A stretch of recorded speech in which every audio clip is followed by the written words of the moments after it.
Hello students, सुप्रभात। हम doctor Kamlesh माझी, सहायक प्राचार्य मैथिली, SJS कॉलेज बातो बेनीपुर दरभंगा। आइ पुनः उपस्थित छी अपने सभक कक्षा में। शास्त्री द्वितीय वर्ष जे अपने सभक पाठ्यक्रम में पोथी अछि एकांकी संग्रह में हम सब एखन पिपासा शीर्षक एकांकी पढ़ि रहल छी। आउ चली हम सब पिछला कक्षा में जे पढ़ने रही जे ऋषि उतंक के जे छे भगवान श्री कृष्ण द्वारा ई वरदान देल गेल रहन जे एहि मरुभूमि में अहाँ के जलक आवश्यकता हैत तखन जे से अहाँ के भेट जायत। अखन जे से ऋषि उतंक के जलक अत्यंत प्रयोजन छे, जरूरी छे। हुनक पिपासा बहुत तीव्र भ गेल छे, तें ओ वंदना में नतमस्तक नत भ जाय छथिन। किछ क्षणक उपरांत एक चंडालक प्रवेश होइ छे, जेकर वेशभूषा जानते छिए। ओना एहि में जे वेशभूषा छे ओहि में मलिन, घृणित, अर्धनग्न शरीर, जीर्ण शीर्ण मैल, फाटल अधोवस्त्र, हाथ में 3-4 शिकारी कुकुरक रस्सी धैने, हाथ में तीर धनुष, पीठ पर चर्म कस में जल भरल, वही से डोरी से लटकैत बांसक एक चोरा। ई अहाँ के अब चंडालक प्रवेश होइ छे। एतो भगवान श्री कृष्ण के द्वारा शायद एकटा छद्म रूप ध, चंडालक रूप ध ओ ऋषि उतंक के किछ जांच करै छथिन। एही कड़ी में जे चंडाल बन के अबै छथिन, ओ चंडाल के जे स्वरूप होइ छन से एही तरह के होइ छे। आब चलू हम सब चले छी चंडाल महामुनि से की कहे छथिन से सुनियो।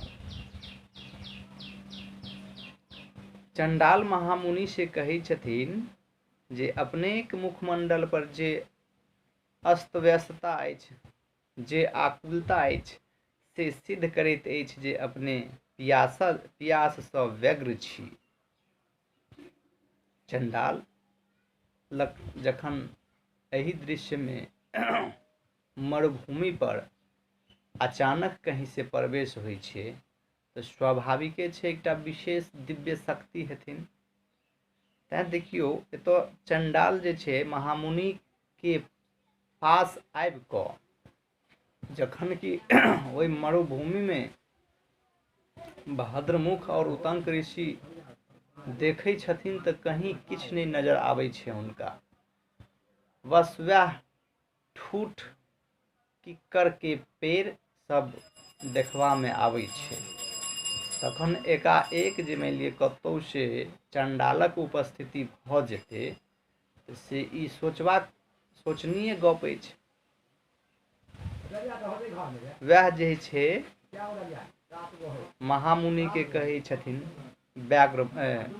चंडाल जे अपनेक मुखमंडल पर जे अस्त व्यस्तता अछि, जे आकुलता अछि, से सिद्ध करैत अछि से अपने पियास सँ व्यग्र छी।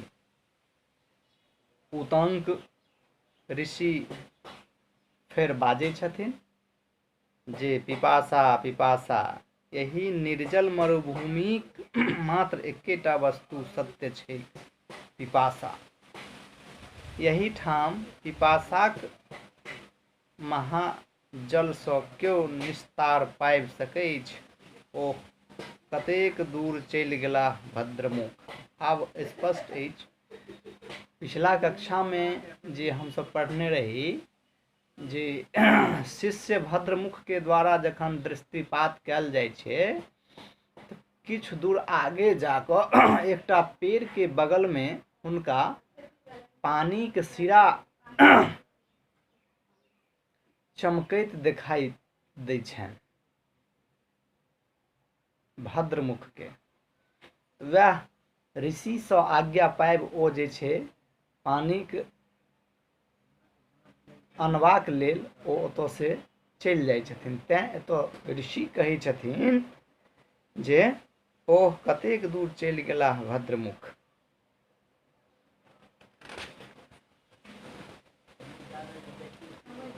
एही कड़ी में पुनः एक बेर फेर चंडाल जे से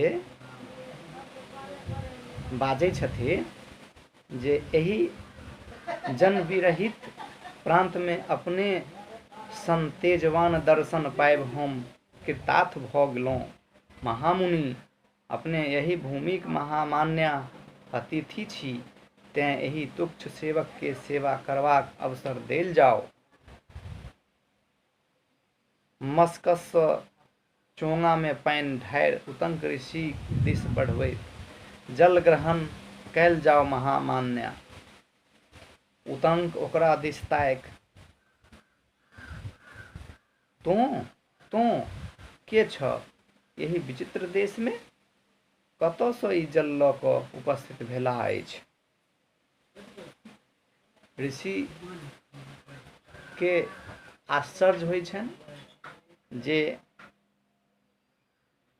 एही विचित्र देश विचित्र मरुभूमि में तों कतऽ सँ ई जल लऽ कऽ उपस्थित भऽ गेला अछि।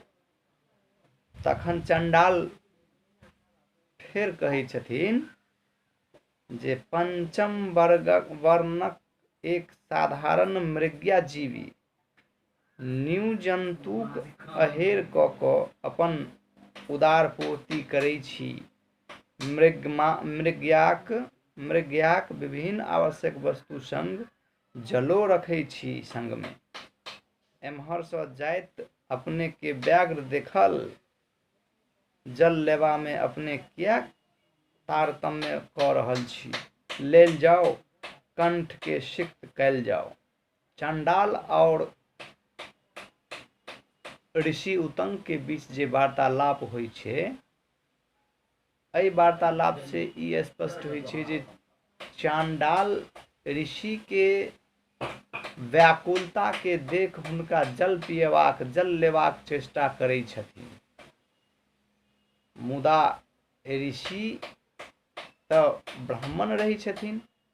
ओ ब्राह्मण एकटा चंडालक हाथ सँ पानि केना पीब सकै छै, सएह एकटा रेखा हुनका बीच रहै छनि। मुदा हुनका ई ज्ञात नहि रहै छनि जे भगवान श्री कृष्ण अपन रूप बदलि कऽ आयल छथि। एही तरह हम एही कक्षा के समाप्त कऽ रहल छी। धन्यवाद।